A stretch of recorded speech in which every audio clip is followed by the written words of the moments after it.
A favorite saying of one of my teachers is that the spiritual life isn't so much about having the right answers. It's more about asking the questions so we can live into the answers. When we raise the questions that we're wondering about, we focus our attention on them. We gain clarity. We become like Mary, who, when the angel came and spoke to her, she pondered all those things in her heart, and eventually she understood where God was leading and guiding her. So by asking the questions, we ponder them. We hold them in our hearts like a good cup of tea that we might be savoring or a good cup of coffee. And slowly over time, as we hold the questions, as we ponder them, we begin to see that the answers unfold. It could come through a good friend or a spiritual mentor who gives us some wise counsel. It could come from something that we read that really speaks to us. Or it could be just those moments when an insight just pops up in our hearts and we know, yeah, that's God.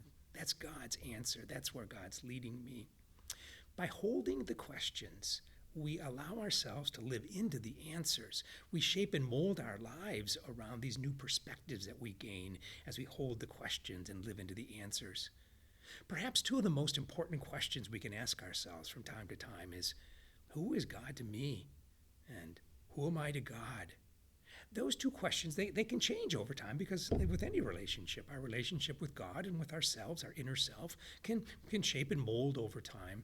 And so as we hold those questions, they begin to give us a perspective about a worldview about who the divine is to us, and also who are we in relationship with the divine. So consider finding some quiet time and holding those two questions, asking yourself, who is God to me? And then, who am I to God? The answers might surprise you. They might be very familiar to you. Whatever they are, by asking the questions, by having the courage to ask those questions, whatever they are, and holding them, pondering them with God, we begin to live into the answers in new, life-giving, transforming ways. God bless.